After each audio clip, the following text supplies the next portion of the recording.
Great. So, as I say, welcome to our online book group. This week, we're looking at chapters 45 to 61 of Walter Hilton's Ladder of Perfection. And this one I've entitled Searching for Jesus, Searching for Jesus. So there are three areas I'd just like to consider in this introduction.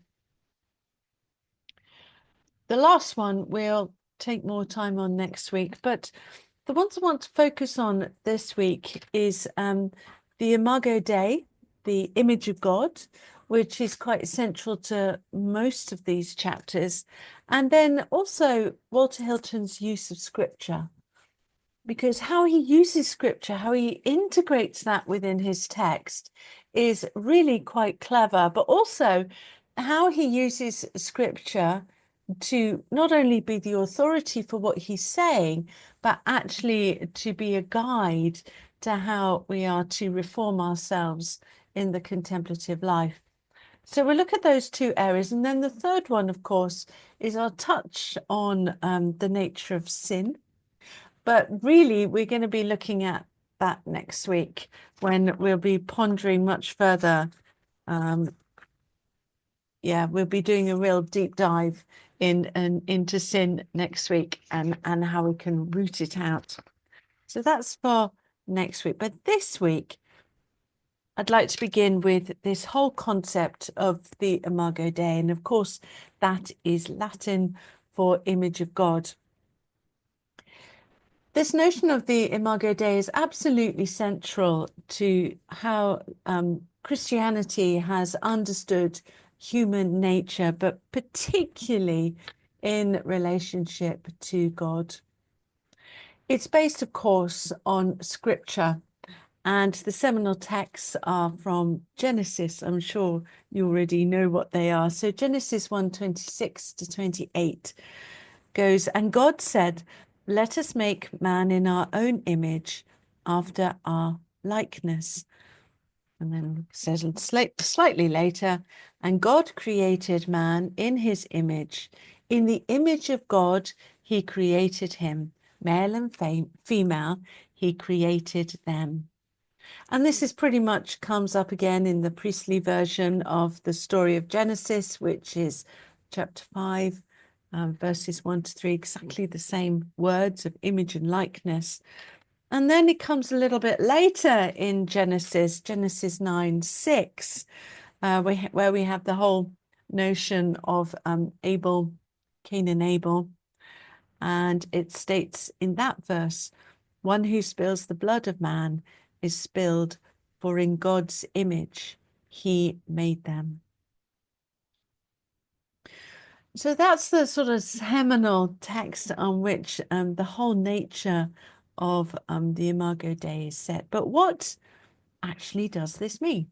What does it mean to have been created in the image and likeness of God?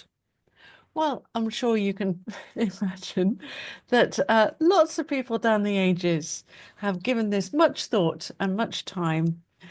And what comes out of all that thinking has been three common lines of understanding. So three areas in which the thought can kind of be put together. The first is what's known as the substantive approach. So what this does, it locates the image of God and in a shared characteristic between God and humanity, such as morality and rationality. So it's something that we actually share with God, sort of like he gives us. Secondly, it's seen as a relational, which argues that the image is found within human relationships with each other, but also our relationship with God, a bit like a mirror. So, God looks in the mirror and we are the image. So it's much more in a relational terms. So the substantive is that we're given something. The relational is that it's a reflection. We are the reflection of what God is like. And then thirdly is the functional. So the image as a role or a function whereby humans act on behalf of God and serve to represent God in created order. So we're like ambassadors within creation. So these are the three main areas. And in the medieval period, what really dominated the thinking at that time was the first one, the substantive, which locates the image of God in something that is shared with us, with humanity. The people who really followed this and thought about this most at that time and were most influential were the two theologians, Augustine and Irenaeus. So what Irenaeus believed was that there was something essential within the nature of humanity that had not been corrupted or had been lost by the fall, but in a sense was delayed until, as he writes, filling out of the time of God, of Adam's punishment. So there's something within us that our ancestors, Adam and Eve, knew, but because of the fall, it's somehow been kind of lost, and we won't get it back until the time is fulfilled with Adam and, of course, the coming of Christ.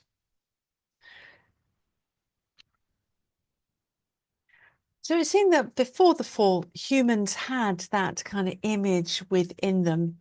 And then they were able, therefore, to act in ways which were like God. So they had will and the free will, and also had reason. So their likeness was through something that had been spiritually endowed to them.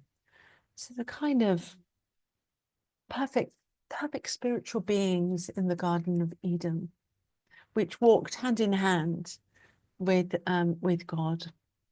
But of course, all that was lost by the fall. That's Irenaeus. That's his understanding of the image, the Imago Dei. Augustine incorporates, now for Augustine, the doctrine of the Trinity was really important. And so he describes this image of God in Trinitarian terms. So Augustine, he constructs his definition of the image of God, which includes these three Trinitarian aspects.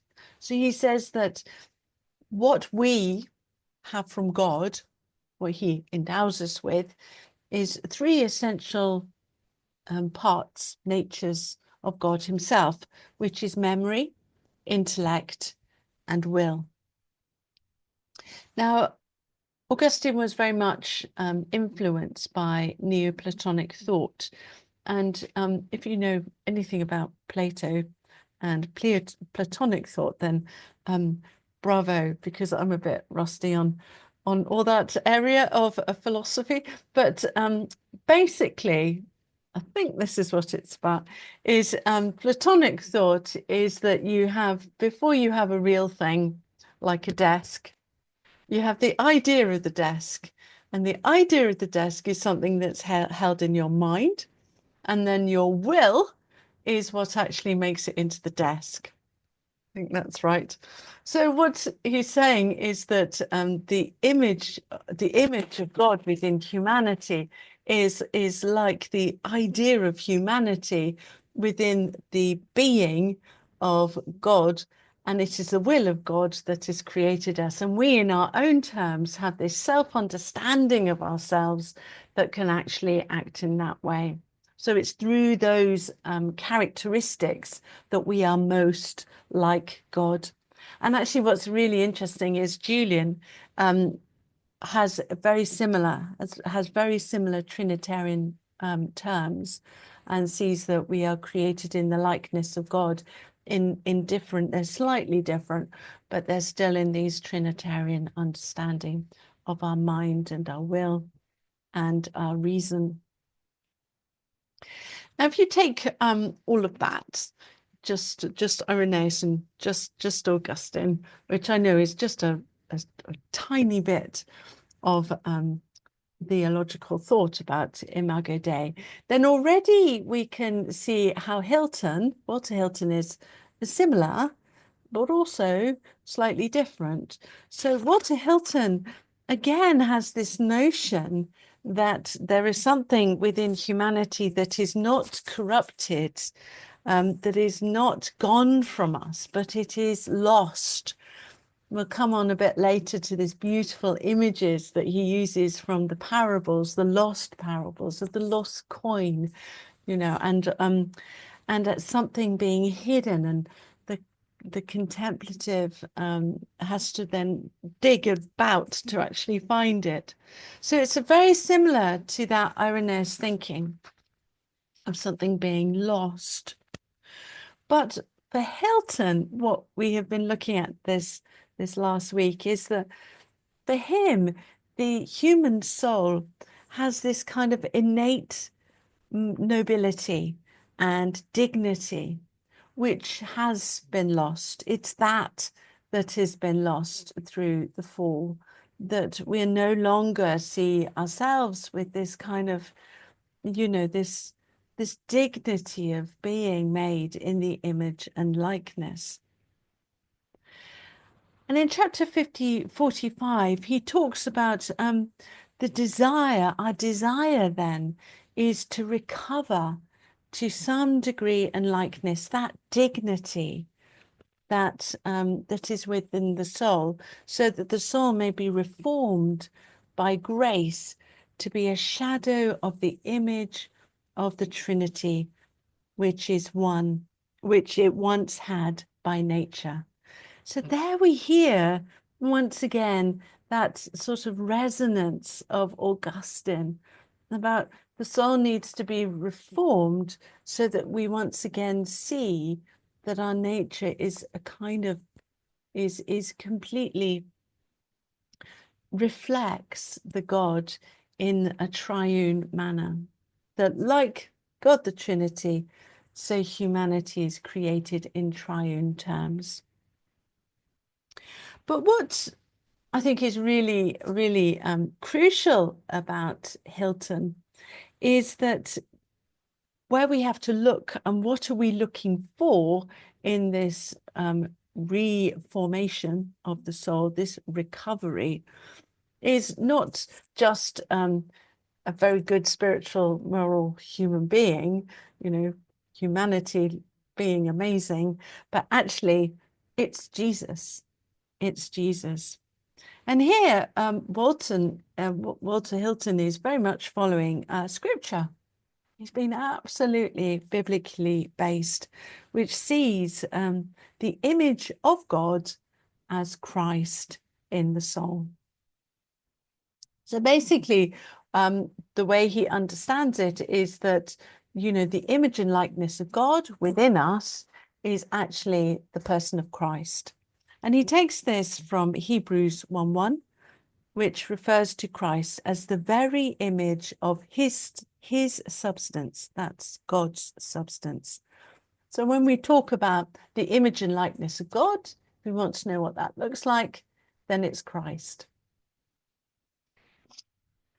Then in Colossians, Paul reveals that Jesus as the image of the invisible God.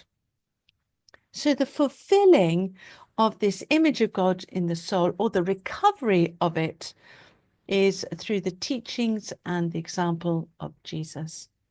So if you want to recover the image of Jesus within your soul, then the way you do it is by following his teachings and his example. So we have what we're finding and how we're finding it, and both of them are Jesus. So Hilton's recovery, primarily, what's really interesting, primarily begins not with a kind of intellectual sort of capacity or anything else really. It absolutely begins with a desire, a longing. So you're only going to be reformed in your soul know once again the fullness of the Imago Dei, which is Christ, if you have this longing, this desire.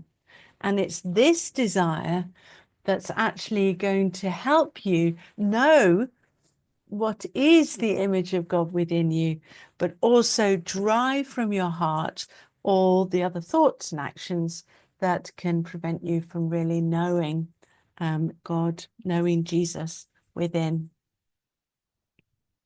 But due to the fall, the soul has become subject to a darkness. So it's been darkened, it doesn't know, it's blinded. And Christ has become concealed, no longer seen. So the image of God is, which is Christ, is no longer seen within our souls. We don't know it or feel it anymore. It's like a treasure, he says, that has been hidden in a field. And so the contemplative, what the work of contemplation is digging away to get to what is concealed within the soul, which is Christ, who is the image of God within us. So Jesus, he uses scripture in a really imaginative and wonderful way. So he describes Jesus as being lost, but then he equates this lostness to all the kind of parables of being lost that Luke talks about.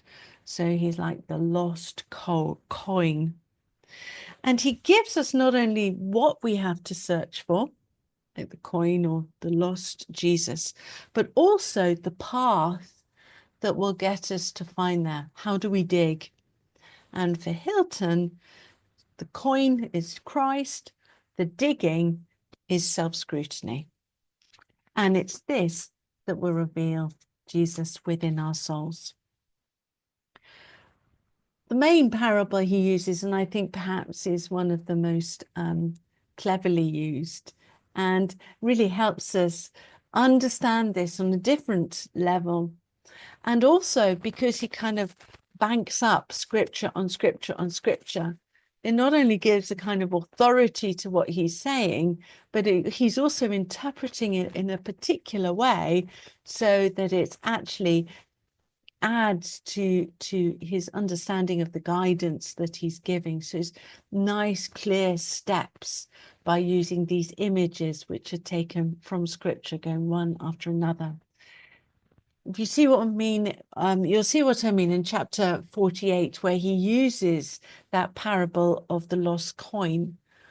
So first of all, the parable is all about a woman who is searching for a coin.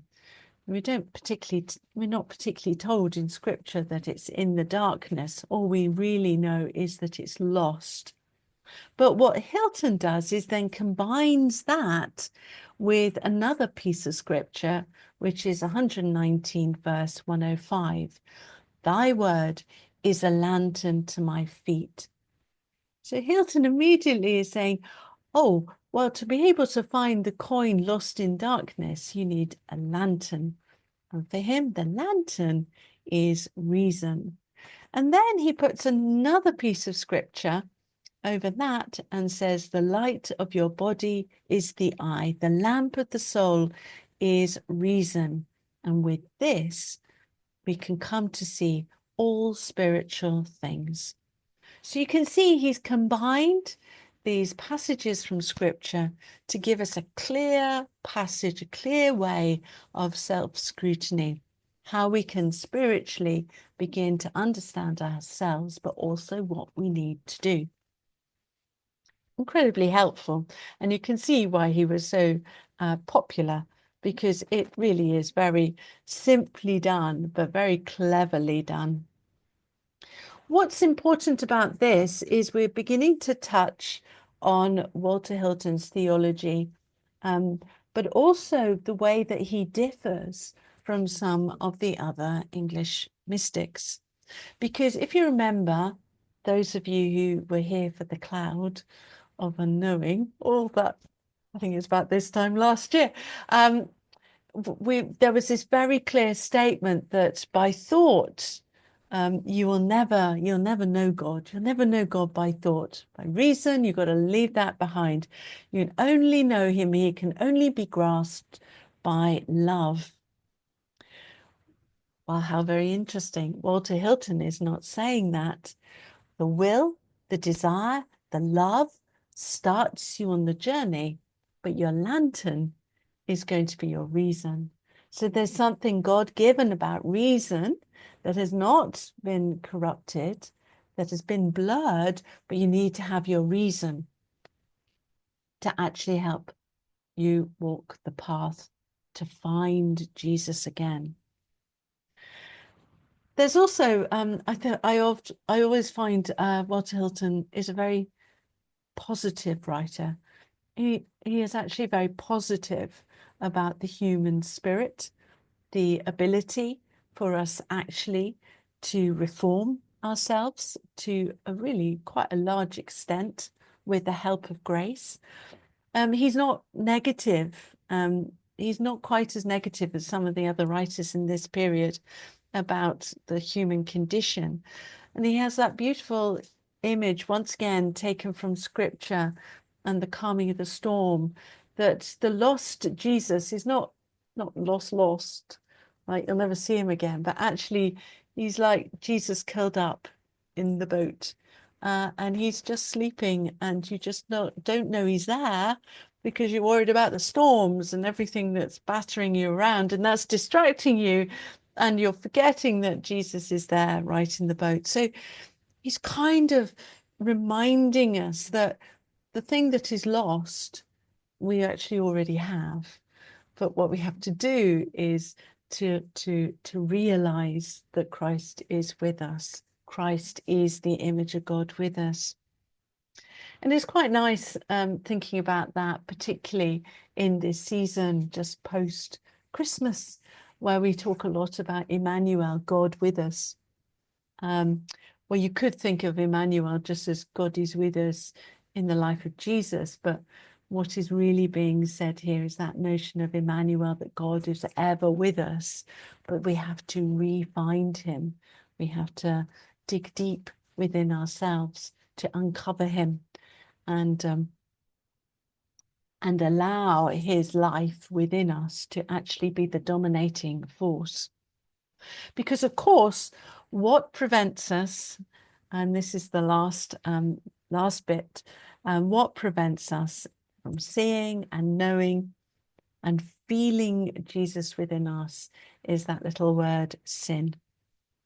Now, of course, sin can mean umpteen different things. And invariably, when we say the Lord's Prayer, we use the word trespass. And trespass gives the idea of you doing something that you shouldn't have done, like walking on someone's land. That was a naughty thing. You've trespassed. Going into an area that is wrong. But for the English mystics at this time, and also the medieval period, sin wasn't so much about a transgression, about doing something wrong. It was more about an absence. So they're taking, Hilton really builds on Augustine, but also it's mentioned in Julian that sin is actually nothing. There is no thing called sin. There's not you can't point to it, but what it is an absence. So it's an absence of God in your life. And because of this, or absence of knowing about God in your life, not an actual absence of God. And what this creates within the mind is a kind of darkness, a lack of feeling the love and the light of God. So the nothing is the lack of God, lack of knowing. So Julian, if you remember, has that beautiful image of the servant falling on his face into the sort of slade of this world, and the Lord still looking with great compassion and love, but the poor servant can't see that anymore because he's kind of thrashing around in the pains and the woes of being stuck in a mire, and it's covered and caked. And that's exactly what is sort of the same in Hilton, that there is a lack, there is a darkness. Julian talks about it as just not seeing, not being aware, whereas for Hilton, it's very much a darkness. And it's this darkness that we have to contend with. He has that nice image. I think it's on, where is it? It's on, can't remember what chapter it's on. I can't remember. I think it's chapter 53. But he has the image of the house with the fire and the nagging wife. And he's saying, you know, if anyone wanted to, if you went to that house, you certainly want to go there, because, you know, you want to run away, because all there is this smoke of spiritual blindness and the nagging thoughts within your head. And anyone would want to escape from that. And I love that idea, because for me, I find that really does sort of is so true about what the internal spiritual world can feel like, that it's just full of, you know, thoughts, and it's full of things I don't want to think about as well. And if you've ever tried to go into silent prayer, you'll know that as soon as you try a silent prayer, it all just comes in, you know, all the simple little things, but all the other things that you really don't want want to think about. And it's that idea that you've got to stay in that state and sort it out, whereas really what you want to do is run away. And this is the real task of the spiritual life. The task of the contemplative is to sit in that difficult place of darkness, but of smoke and of nagging thoughts, not to give them the attention, but to sort out the root of them. And of course, he all his pastoral understanding of sin and how you deal with it in a kind of penitential way is all there and all integrated into his notion of the rivers. But he does. I mean, what's lovely is that he really does think that if he knows this is going to be a hard slog, but he's very aware that we can actually overcome this stuff, this blindness, with the help of grace, and through going to what the roots are. If first of all we know it, so self-scrutiny, if we love God and pray for it, and if we if our whole being desires to have Christ reformed in our hearts. And I really like that positivity, you know, that even in this life, you know, just keep going, don't give up, it's tough, but don't give up, because that's the state of it, of what the spiritual life is like for all of us in this life. But that doesn't mean that those smoke and the nagging thoughts and the darkness have to dictate how we know and we see and understand Christ dwelling in our hearts, sleeping there. So that's a little bit about just that whole theological area that we touch upon in these chapters. As I say, next week we will look at the next section, which goes much more into